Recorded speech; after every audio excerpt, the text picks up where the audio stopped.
Hello বন্ধুরা, আজকে তোমাদেরকে দেখাবো দই পাতার রেসিপি। কিভাবে ঘরে পারফেক্টলি দই পাতবে সেটাই তোমাদেরকে দেখাচ্ছি। দেখো চলো।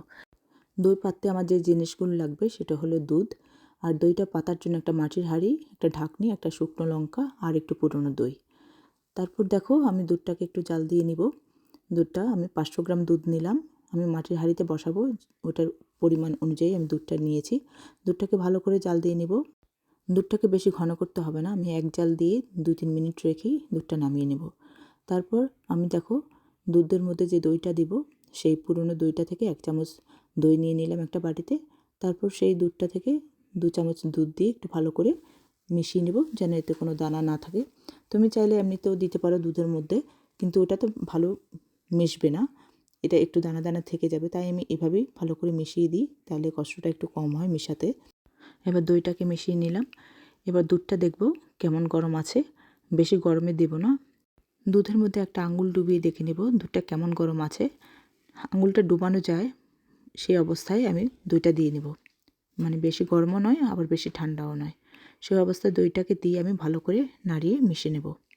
তোমরা এভাবে যদি দইটা ঘরে পাতো, দেখবে 7 থেকে 8 ঘন্টার মধ্যেই দইটা ঘরে একদম পারফেক্টলি বসে গেছে, কোনো জল কাটবে না, একদম বাজারের দইয়ের মতন খুব ভালো খেতে লাগবে।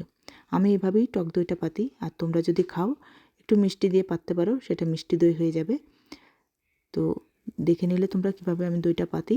তোমরা একদিন এভাবেই দইটা পাতবে আর আমাকে জানাবে কমেন্টে। ভালো লাগলে একটা লাইক শেয়ার করো, আর সাবস্ক্রাইব করতে ভুলবে না কিন্তু। দেখো আমি দুধটাকে এর মধ্যে ট্রান্সফার করে দিলাম। মাটির হাঁড়িতে দিয়ে একটা শুকনো লঙ্কা দিয়ে ঢাকনিটা দিয়ে নেব। দিয়ে এবার আমি এটাকে টাওয়েলের মধ্যে পেঁচিয়ে নেব। আমি প্রথমে একটা টাওয়েল দিলাম, সাদা টাওয়েল দিয়ে এর মধ্যে এটাকে বসালাম। এটাকে ভালো করে মুড়ে আরেকটা টাওয়েল দিয়ে ঢেকে তার উপরে একটা পাথর চাপা দিয়ে দেব। দিয়ে 7-8 ঘন্টার জন্য ছেড়ে দেব। আমি এটা মনে করো আজকে রাতে করেছি, কালকে সকালে এটাকে আবার খুলে তোমাদেরকে দেখাবো যে কেমন বসেছে। তোমরা এভাবে অবশ্যই পাতবে এবং আমাকে জানাবে কমেন্টে তোমাদের দইটা কেমন হলো। আর সাবস্ক্রাইব বাটনটা কিন্তু তোমরা অবশ্যই অন করে রাখবে, তাহলে আমার কোনো নতুন ভিডিও আপলোড দিলেই সেটা তোমার নোটিফিকেশান চলে যাবে এবং তুমি সেটা দেখতে পাবে। আরেকটা টিপস তোমাদের দিয়ে দিই, শুকনো লঙ্কাটা দেওয়ার কারণে কিন্তু এতে জল একদম কাটবে না। কারণ আমি তার পরদিন সকালবেলা এটাকে খুলছি, দেখাচ্ছি তোমাদেরকে, দেখো কেমন বসেছে, তোমাদেরকে দেখাচ্ছি। আরেকটা জিনিস হলো, আমি কিন্তু এতে কোনো চিনি দিইনি, কারণ আমি এটা টক দই পেতেছি। তোমরা চাইলে এর মধ্যে যে যেরকম মিষ্টি খাও সেই রকম পরিমাণ অনুযায়ী মিষ্টি দিয়ে নিতে পারো। এই দেখো কি সুন্দর করে বসেছে। এটার নামই টক দই, তোমরা একবার করে দেখো, সেরকম কোনো টকই হয় না।